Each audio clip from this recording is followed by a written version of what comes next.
Canadian Arctic. Myself and about 100 other passengers are exploring the Northwest Passage with Cruise North expeditions. Beginning with an Air Inuit flight from Montreal, we land in Resolute Bay, Nunavut, one of Canada's northernmost Inuit communities. In Resolute, we board our ship the Lyubov Orlova and head south into Peel Sound. We are following the route of Arctic explorers before us, namely the British Sir Franklin and the Norwegian explorer Wilfred Amundsen. And, like those explorers, we find ourselves at the mercy of the sea ice by day 3. Fortunately for us, the Canadian Coast Guard icebreaker, the Sir Wilfred Laurier, comes to our rescue. And as we follow the icebreaker's stern lights well into the cold, foggy night, we spot a mother polar bear with cubs, slowly making their way over the sea ice. Within a few weeks, the colder temperatures will make it easier for the polar bears to travel and hunt for food. I can see now why the Inuit have so many words to describe the ice and snow.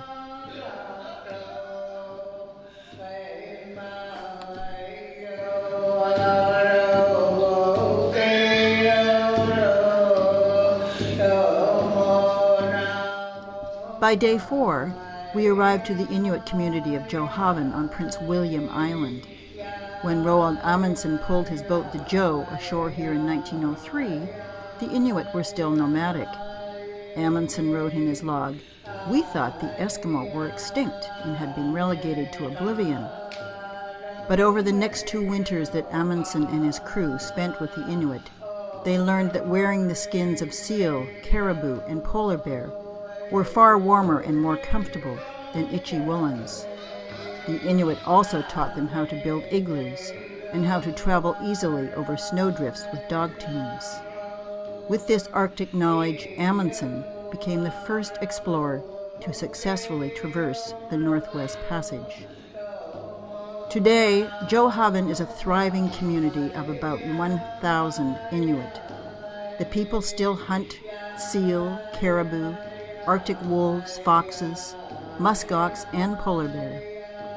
Instead of dog teams, they travel by snowmobile, like Paul Ikalak, who claims to be Amundsen's grandson.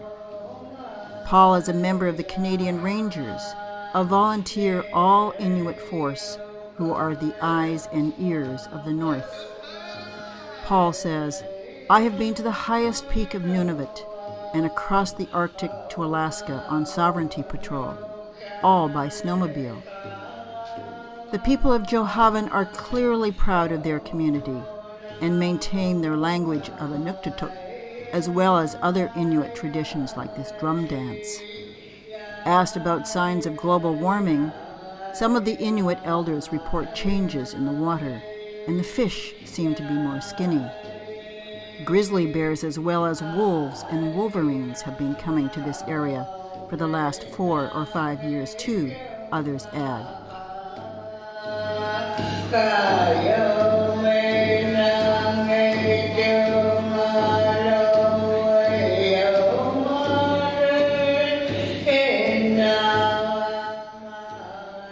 Back on board ship, we head north, making haste along a narrow route hugging the coast of the Boothia Peninsula should the ice close in on us again.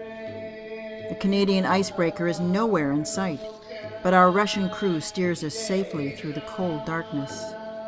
Meanwhile, the Cruise North expedition staff has prepared a full series of lectures and some exciting shore excursions. Like Liz, our onboard botanist Elizabeth Bradfield goes for belly botany, and on our first shore excursion at Falls Strait, we follow her on a short walk through a beautiful miniature landscape of lichen.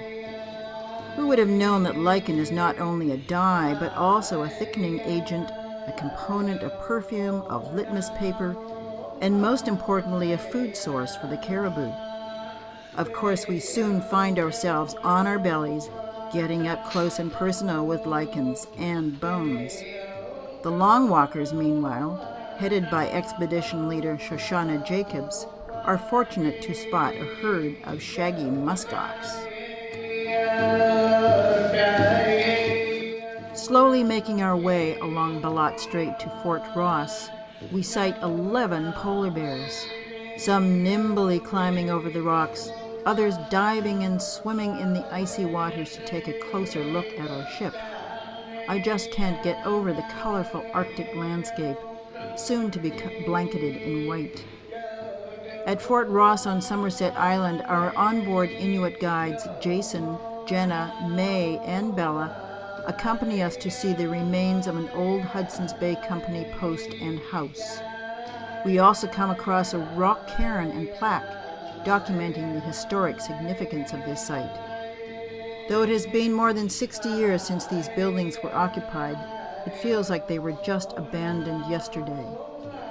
Inuit caribou hunters still use the island to take shelter in severe Arctic storms, and I'm sure there are ghosts of the past, whether they be explorers, whalers, or Inuit hunters, that forever wander this cold landscape.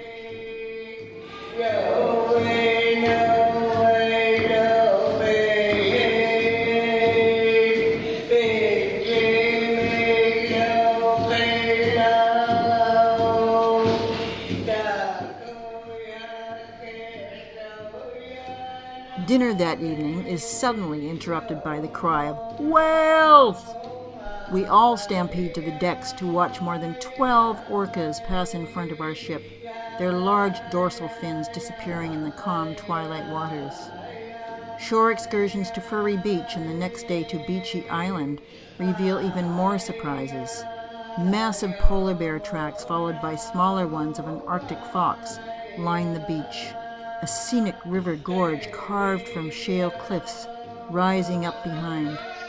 It is a treasure trove of fossils, and also where Captain William Parry left a life-saving food cache when his ship, the HMS Fury, was driven ashore by ice in 1825. On Beachy Island, we find the lonely graves of some of Franklin's men, as well as the remains of Northumberland House, a supply depot for searchers of the ill-fated Franklin expedition. Back in Resolute Bay, I reflect on the exciting days that have just passed. The birds we saw with Ken Knowles, the Franklin presentation by Nadine and Jean-Claude Forestier, the Inuit games we played with Jenna, and last but not least, when May led the passengers in Inuit throat singing, all of us sounding a little like grumpy walruses with laryngitis. But boy, did we have rhythm.